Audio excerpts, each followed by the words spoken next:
R Sundararajan வெளிநடப்பு செய்யறதை நான் வன்மையா கண்டிக்கிறேன். இவர் பேசுறதுக்கு பயந்துட்டு நான் போகல, இவரை பார்த்தாவே பயம்.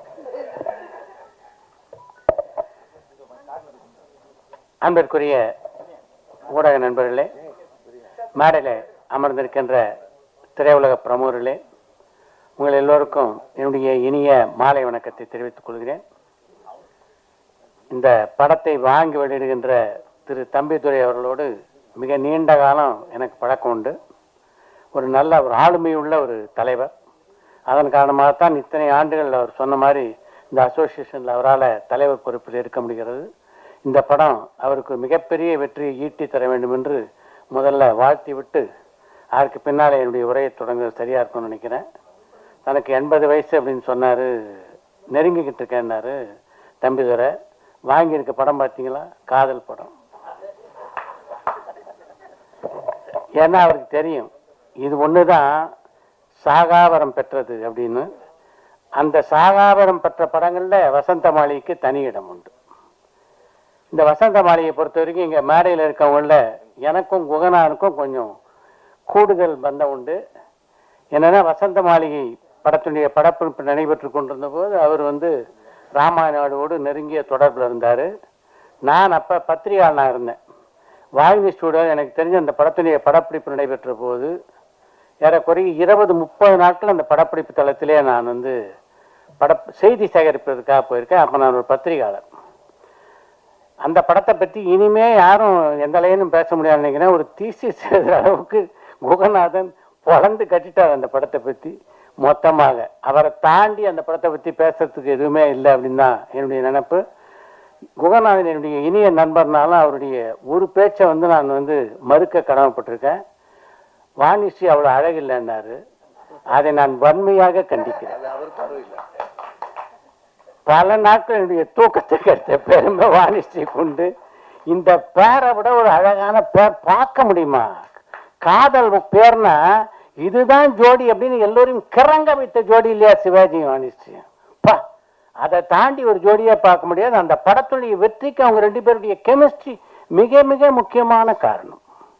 அந்த படத்துடைய பாடல் வரிகளை பற்றி குமரன் சொன்னார். அதில் நான் சக்கரவர்த்தியடா அப்படின்னு சிவாஜி பாடுவார். என்ன அழகான வரிகளை சிவாஜிக்கு எழுதியிருக்காப்பாங்க கண்ணதாசன். சிவாஜி எதில் சக்கரவர்த்தி இல்லை சொல்லுங்க? சிவாஜி மாதிரி நான் பல மேடைகளில் சொல்லியிருக்கேன், எல்லா பாத்திரங்களும் ஏற்று நடிக்கணும்னு நல்லா நடிக்கணும்னு ஆசைப்படலாம். சிலருக்கு தான் அது பொருந்தும். அப்படி பொருந்திய ஒரு மாபெரும் கலைஞன் சிவாஜி மட்டுமே அப்படின்னு நான் சொல்லுவேன். ஏன்னா அவரை தான் நீங்க கர்ணனாவும் பார்க்கலாம், அப்புறம் பார்க்கலாம், தெய்வ மகன்ல ஒரு சின்ன பையனாவும் பார்க்கலாம், எங்க ஒரு ராஜாவில் ஒரு வாலிபனாவும் பார்க்கலாம். இது மாதிரிலாம் மற்ற நடிகரை பார்க்க முடியாது. கூடு விட்டு கூடு பாய்கின்ற மாதிரி நடிக்கக்கூடிய ஆற்றல் பெற்ற ஒரே நடிகர்னா சிவாஜி மட்டுமே. இந்த படத்தை பொறுத்த வரைக்கும் ஏறக்குறைய இந்த படம் 54 ஆண்டுகள் ஆகுது. இப்போ நேற்று சில தயாரிப்பாளரோடு பேசிக்கிட்டு இருந்தேன் நான். இப்போ படம் வாங்க இவர் இல்லை, அவர் இல்லை, டிஸ்ட்ரிபியூட்டர் இல்லை, ஓடிடி இல்லை, சேட்டலைட் இல்லைன்னு. 54 வருஷம் முன்னாடி இல்லையான படத்துக்கு இந்த மேடையிலேயே 3 யூனிவர்சல் இருக்காங்கன்னா இது போன்ற சாதனையெல்லாம் அவர் யார் செய்ய முடியும்? நினைச்சு பாருங்க. 1972ஆம் ஆண்டிலே வெளியான இந்த படம் சிலோன்ல 2 ஆண்டுகளை கடந்து ஓடியது. சிவாஜியை பொறுத்த வரைக்கும் அவருக்கெல்லாம் மரணமே இல்லை அப்படின்னு சொல்லுவேன். சிவாஜி மறைந்து விட்டதா யாரும் நம்மள நினைக்கிறோமா? சிவாஜி சரீரம் தான் இல்லை, அவ்வளவுதான். ஆனால் நம்முடைய இதயங்கள் எல்லாவற்றிலும் வாழ்ந்து கொண்டிருக்கிறார் சிவாஜி அப்படின்றதா உண்மை இன்று வரையிலே. இன்னும் சரியா சொல்லணும்னா இந்தியாவுடைய 8வது தேசியம் எந்த கட்டடமும் இல்லை. கற்பக விருட்சம் மாதிரி இந்த கலையை காத்து கொண்டிருந்த நடிகரும் சிவாஜி கணேசன் தான் இந்தியாவுடைய 8வது அதிசயம் என்று நான் சொல்வேன். சிவாஜி வச்சு 2 திரைப்படங்கள் எடுக்கக்கூடிய வாய்ப்பு பெற்றவன் நான்.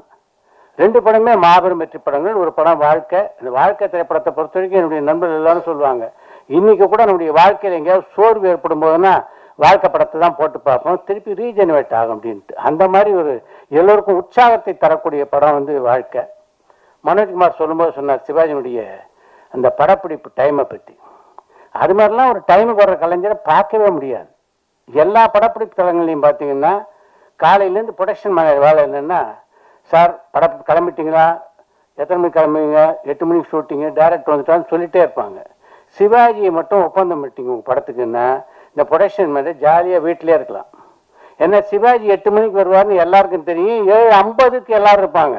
சிவாஜி வந்து விடுவார் 8 மணிக்கு, அதுக்கு முன்னால போனோன்ட்டு. அந்த அளவுக்கு ஒரு பங்க்சுவாலிட்டியும் ஒரு கண்டிப்பையும் சினிமா செட்டில் வந்து வந்து ஒரு ஒரு இராணுவம் மாதிரி இருக்கும் சினிமா செட். அப்படி ஆக்கினவன்னா அது சிவாஜி கணேசன் மட்டும்தான். அவருடைய பெருமைகள் வந்து பார்த்தோம்னா சொல்லிக்கிட்டே போகலாம். இது வந்து எனக்கு அப்புறம் 2-3 பேர் பேச இருக்காங்க. ஆல்ரெடி நேரம் கடந்துச்சு. அப்படின்றதுனால என்னுடைய உரையை முடித்துக் கொள்கிறேன். இந்த படம் மாபெரும் வெற்றி அடையும் அப்படின்னு சந்தேகம் இல்லை. ஏன்னா மறு வெளியீட்டிலேயே பல சாதனைகளை பண்ணப்படும். இது வந்து 3வது முறையோ 4வது முறையோ மறு வெளியீடு சந்திக்கிறேன்னு நினைக்கிறேன். இப்போ பல திரைப்படங்களுடைய பல முக்கியமான கதை நடிக்கிற படங்களே பார்த்தீங்கன்னா வெள்ளி சனி ஞாயிறு மேலே தாண்ட மாட்டேங்குது. இது 54 வருடங்களுக்கு அப்புறம் 3-4 முறை மறு வெளியீடு காண்கிறது என்றால் அதுக்கு காரணம் வந்து இந்த படத்துடைய தன்மை. இந்த படம் இப்போதும் மிகப்பெரிய வெற்றி அடையும் போதிலே எனக்கு எல்லளவும் சந்தேகமில்லை என்று கூறி விடைபெறுகிறேன். வணக்கம்.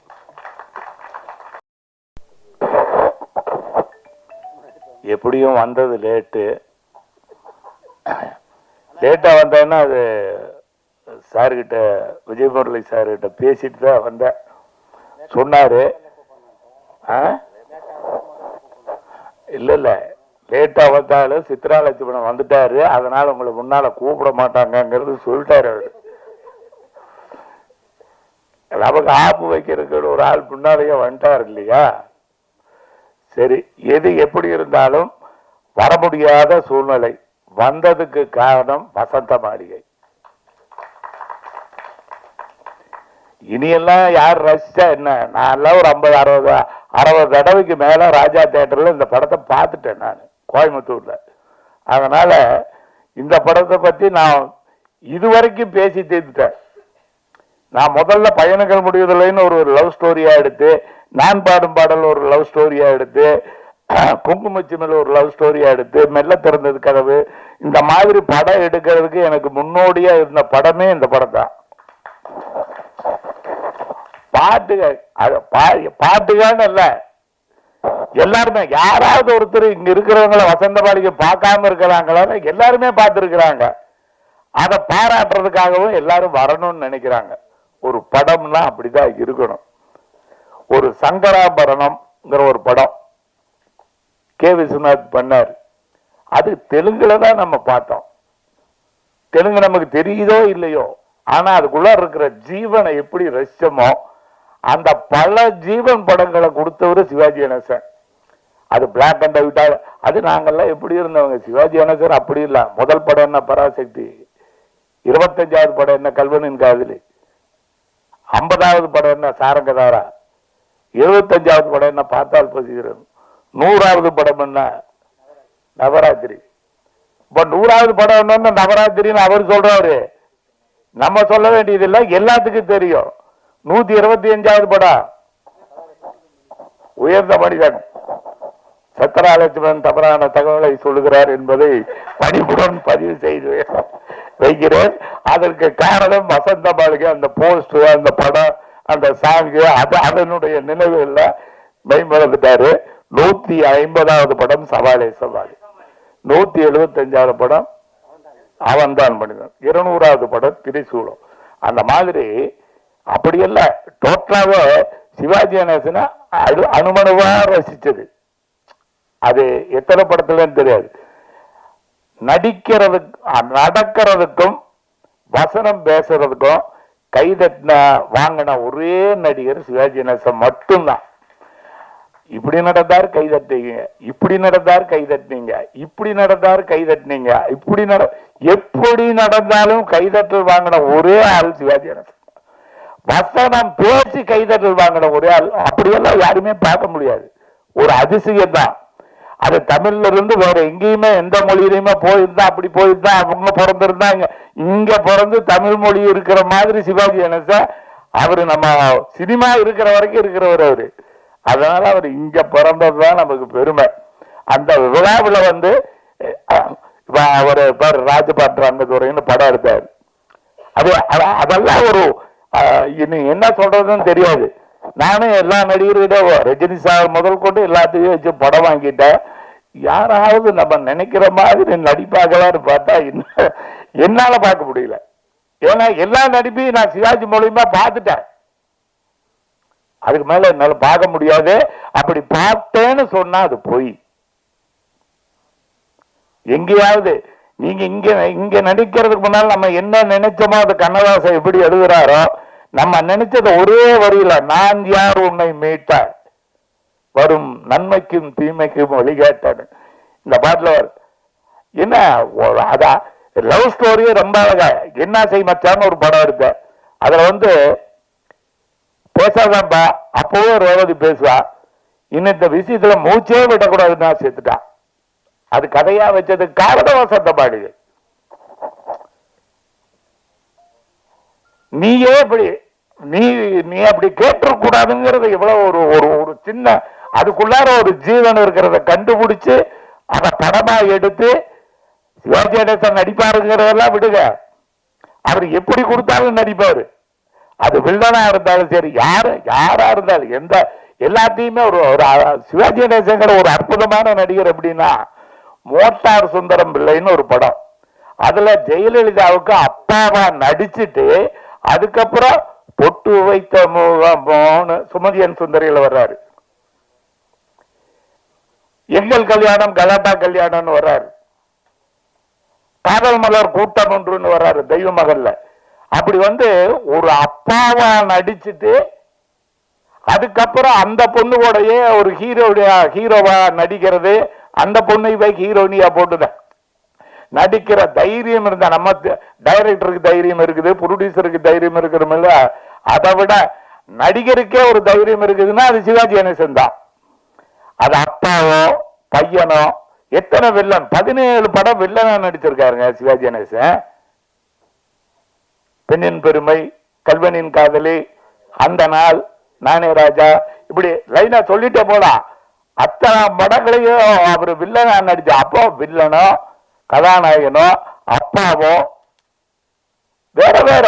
ஞான ஒளினா அது வேற அப்பா, தெய்வ மகன்னா அது வேற அப்பா, உயர்ந்த மனிதன்னா அது வேற அப்பா, பெண்ணின் பெருமைன்னு அது வேற அப்பா. அப்படி அப்பாவோ நாயகனோ வில்லனோ எதுவா இருந்தாலும் நடிப்புன்னு நினைச்ச ஒரே ஒரு ஆள் சிவாஜி கணேசன் மட்டும்தான். அவர்கிட்ட மட்டும்தான் அந்த நடிப்பு இருந்தது.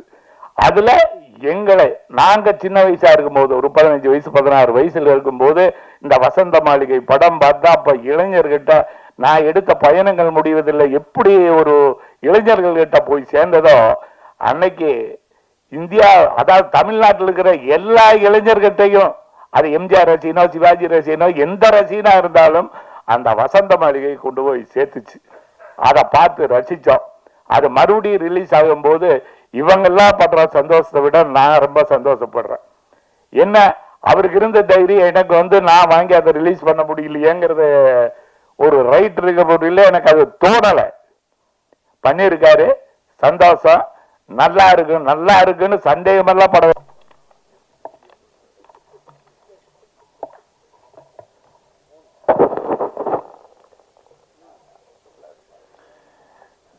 மேடையை அலங்கரித்துக் கொண்டிருக்கும் திரையுலக முன்னோடிகளுக்கும்,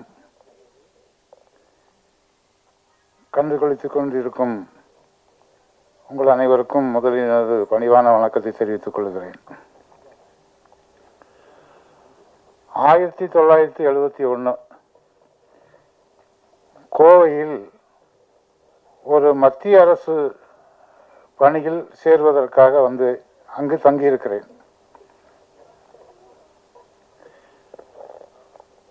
கோவை பற்றி தெரிந்தவர்களுக்கு தெரியும், 3 பானா ஷேப்ல 3 வீதி, அந்த 3 வீதிகளும் தான் எல்லா டிஸ்ட்ரிபியூட்டர்ஸும் இருப்பாங்க. அதுக்கு பக்கத்தில் ஒரு தனியார் விடுதியில் நான் தங்கியிருக்கேன். என்னுடைய வழித்தடமே அந்த 3 வீதி வழியாகத்தான் என்னுடைய அலுவலகத்துக்கு செல்ல வேண்டும். இது போன்ற ஒரு நிலைமை. 1972 திடீரென்று ஒரு திரையரங்கில் எவ்வளவு கூட்டம் சேருமோ அவ்வளவு கூட்டம் அந்த 3 தெருக்களிலும் ஆரவாரமாக நலமல கண்டேன். என்ன காரணம் என்றால், அந்த நாள் வசந்த மாளிகை கோவை விநியோகஸ்தரால் திரையரங்கில் திரையிடப்படுகிறது. அதற்கு டிக்கெட் வாங்குவதற்காக ஒரு பெருங்கூட்டம். அந்த காலத்தில் உங்களுக்கு தெரியும் என்று நினைக்கிறேன், ஒரு திரையரங்கில் டிக்கெட் வாங்க வேண்டும் என்றால் இன்னைக்கு ஈக்கு தக்காலில் ட்ரெயினில் டிக்கெட் வாங்குற மாதிரி அன்னைக்கு திரையரங்கில் டிக்கெட் வாங்குற சூழ்நிலை இருந்தது.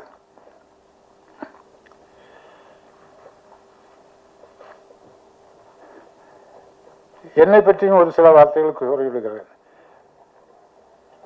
ஒரு சினிமா என்றால் அந்த பக்கம் திரையரங்கு பக்கமோ இல்லை என்றால் சினிமாவை பற்றி பேசுவதே பாவம் என்று ஒரு குடும்பத்தில் பிறந்தவன் நான். அப்படிப்பட்டவன் நான் முதலாக பார்த்த படம் நாகர்கோவில் பயணியர் பிக்சர் பேலஸ் என்று ஒன்று இருந்தது. அது இப்பொழுது லாட்ஜாக மாறிவிட்டது. அந்த திரையரங்கில் எங்கிருந்தோ வந்தாள் என்ற திரைப்படத்தை முதலில் நான் பார்க்கிறேன். அதன்பின் வரிசையாக படங்களை பார்க்க ஆரம்பித்தேன். கோவை வந்து கோவையிலும்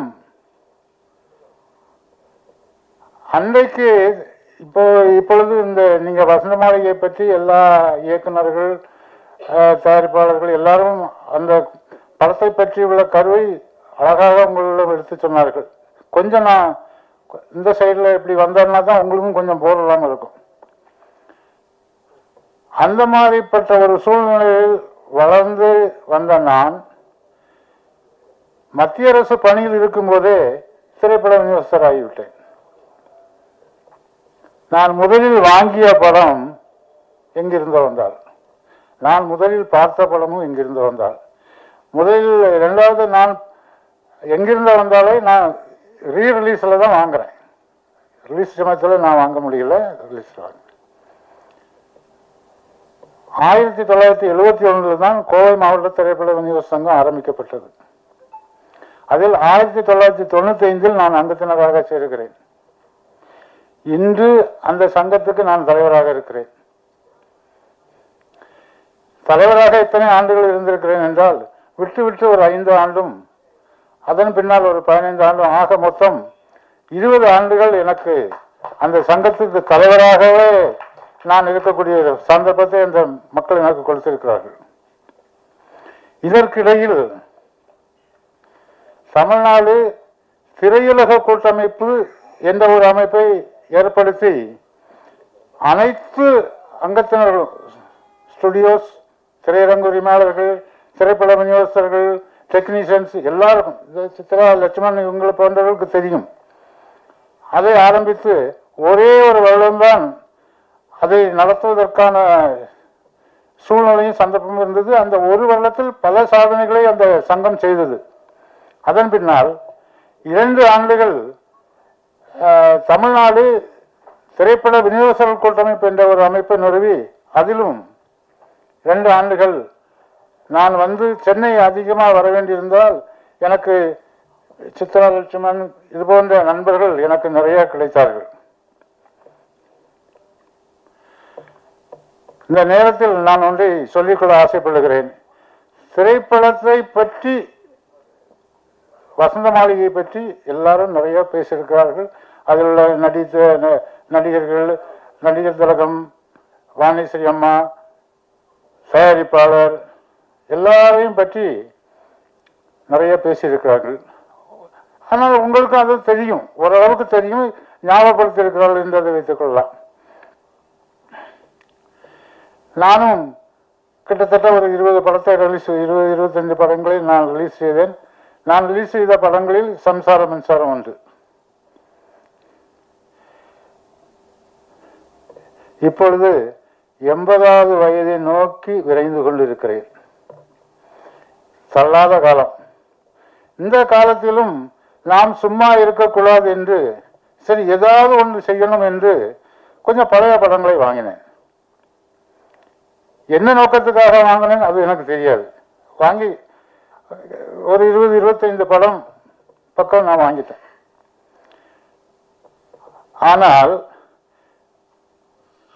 அதற்கு பின்னால் தான் இந்த தொழில்நுட்பங்கள் பழைய படங்களை புதிய டெக்னாலஜியில் ரிலீஸ் செய்யக்கூடிய ஒரு தொழில்நுட்பம் வந்திருக்கிறது என்று கேள்விப்பட்டு அதற்காக ஒரு மாதம் நான் சென்னையில் வந்து உட்கார்ந்து திரு ராமு அவர்களுடைய துணையோடு ஒவ்வொரு பகுதிக்கு பிரசாத் லேபில் இருந்து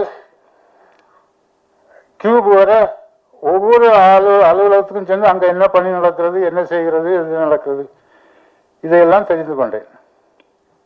சரி, முதலில் ஒரு படத்தை ரிலீஸ் செய்ய வேண்டும் என்றால் கொஞ்சம் டெக்கான் சினியார்ட்ஸ் அப்படி என்று ஒரு நிறுவனத்தை நாம் நிறுவியிருக்கிறோம். அதில் ஒரு நல்ல வெயிட்டான படத்தை ரிலீஸ் பண்ண வேண்டும் என்று யோசனை பண்ணிக்கொண்டே இருந்த நேரத்தில் தான் இந்த வசந்த மாளிகை என்ற படம் நம்முடைய டைரக்டர் திரு குருநாதன் அவர்களுடைய பொறுப்பில் இருக்கிறது அப்படி என்று கேள்விப்பட்டோன்னு அதற்கு எனக்கு அந்த செய்தியை சொன்னவர் வந்து வீடியோ பாடல் நாகப்பன் அவர்கள். அவரையும் அழைத்து கொண்டு நான் குருநாதன் சார் அவர்களுடைய இல்லத்திற்கு சென்று இந்த படத்தை நான் வாங்குறதுக்கு இதை ரிலீஸ் செய்யலாம் என்று நினைக்கிறேன். நீங்கள் எந்த விலை நீங்கள் நிர்ணயித்தாலும் அதை நான் கொடுப்பதற்கு தயாராக இருக்கிறேன் என்று சொன்னேன். நியாயமாக இன்னும் அவர் அவர் நிர்ணயம் செய்த தொகையை விட அதிகமாக கேட்டிருந்தால் கூட நான் கொடுத்திருப்பேன்.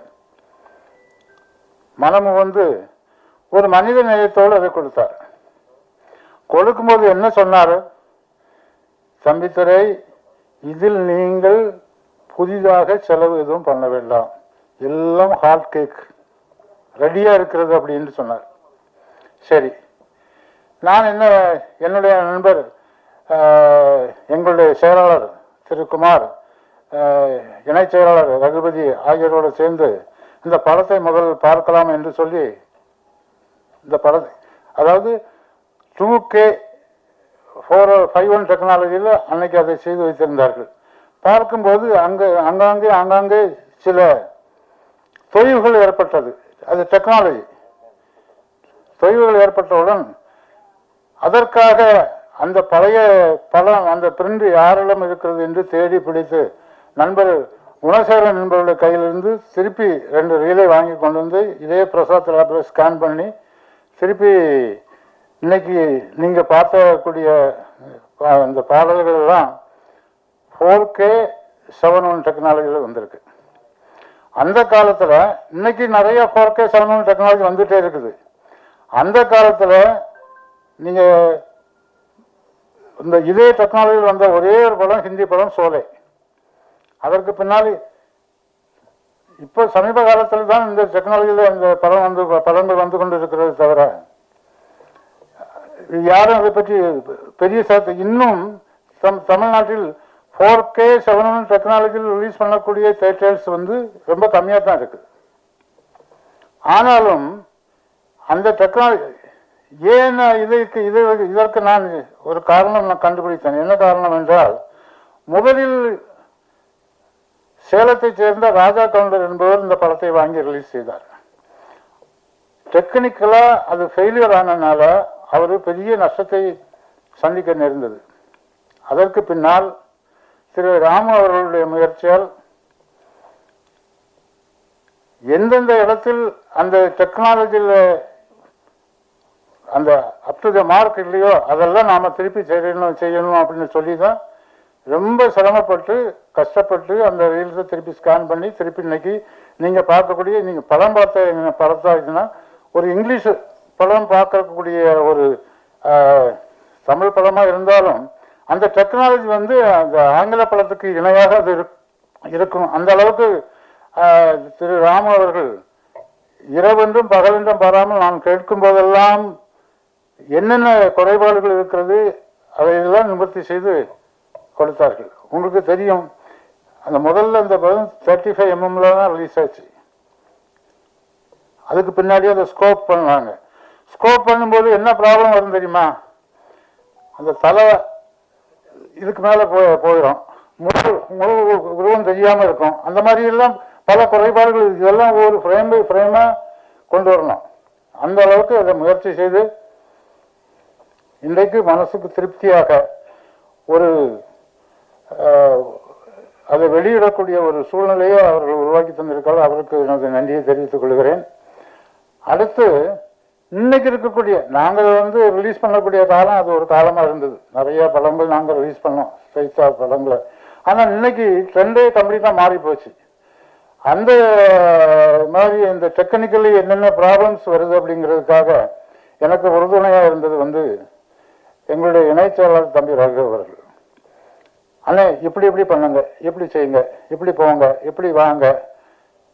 அவருடைய ஸ்பீடுக்கு நான் என்னால் போக முடியாட்டாலும் கூட இருந்தாலும் அவர் என்னை கையை பிடிச்சி மெதுவாக கூட்டிட்டு வந்துட்டார். இப்போ இன்னைக்கு நீங்கள் பார்த்த இதுக்கு அவரும் ஒரு காரணம். அப்புறம் எங்கள் செயலாளர் அவரு நான் என்ன ஒரு இன்ச்சு அதில் மிஸ்டேக்கை கண்டுபிடிச்சா அவர் 4 இன்ச்சு அதில் இருக்கு, அதை பாருங்க அப்படிம்பார். அந்த மாதிரி அவருடைய கைடன்ஸ். எல்லாத்துக்கும் மேல ஒரு பெரிய மனிதாபிமானம். தொழில் எல்லாரும் பண்றாங்க. நம்ம டைரக்டர் குகநாதன் சார் அவர்கிட்ட அவர் வீட்டுக்கு நான் 2-3 தடவை போயிருக்கேன். வரும்போது சொல்வார், அண்ணே நீங்க தனியா வர்றாங்க, எப்பவும் கூட ஒரு தடவை வாங்க. ஏன்னா கொஞ்சம் நடையில் தளர்வுவதெல்லாம் தெரிஞ்சோம்னா அந்த மனிதாபிமானமும் அவர்கிட்ட மேலோங்கி இருக்கிறதுனால அப்பவும் எனக்கு அந்த ஆலோசனை சொல்லுவார். அவருக்கு தெரியுமா தெரியாதோ, இந்த இடைப்பட்ட காலத்துல எனக்கு உடல்நிலை சரியில்லாம ஆஸ்பத்திரியில போய் அடிமிச்சாங்க. என்னுடைய சூழல்கள் தெரியுமா, இன்னைக்கு எல்லாரும் ஆச்சரியப்படாங்க. 900 நீ எப்படி உயிரோட இருக்கான்னு டாக்டர் என்ன கேட்டாரு. நீ எப்படி அந்த மன தைரியம் இறைவன் கொடுத்தது. அதனால இப்பவும் என்னென்ன செய்யணுமோ அதை நான் செய்துட்டே இருக்கிறேன், டிராவல் பண்றேன். எங்களுடைய செயலாளர் எப்பவுமே எனக்கு உறுதுணையா இருந்துட்டு இருக்காரு. இந்த மாதிரி நிறைய பேசணும்னு நான் நினைச்சு எடுத்துட்டு வந்துட்டேன். எங்க சுந்தரராஜன் சார் தாராபுரம் தந்த சொத்து. அவரு கோவை மாவட்டத்தில் எங்க சங்கத்தோட 50வது சில்வர் ஜூபிலி 77 ஆரம்பித்த சங்கத்தை சில்வர் ஜூபிலியும் நாங்கள் நடத்திருக்கோம், கோல்டன் ஜூபிலியும் நடத்திருக்கோம். 50 வருஷம் தாண்டி இப்போ 60 வருஷத்தை நோக்கி போயிட்டு இருக்குது. அந்த மாதிரி நேரத்தில் அவர் வாழ்த்து செய்திகள் கொடுத்தது ரொம்ப இன்னும் மனசுக்கு நிறைவா இருக்கு. எங்க செயலாளர் சொன்னது போல இது போன்று இன்னும் கருத்துக்களை உங்களுக்கு சொல்ல வேண்டி இருக்கிறதுனால் இந்த படத்தை பற்றி அவர்கள் மேடையில் இருக்கும் விருந்தினர்கள் உங்களுக்கு அரியபரிய கருத்துக்களை சொல்ல காலதாமதம் ஆகிக் கொண்டிருப்பதால் என்னுடைய உரையை நிறைவு செய்து செய்யுமடுத்தமைக்கு நன்றி பாராட்டி விளைவுகிறேன். நன்றி, வணக்கம்.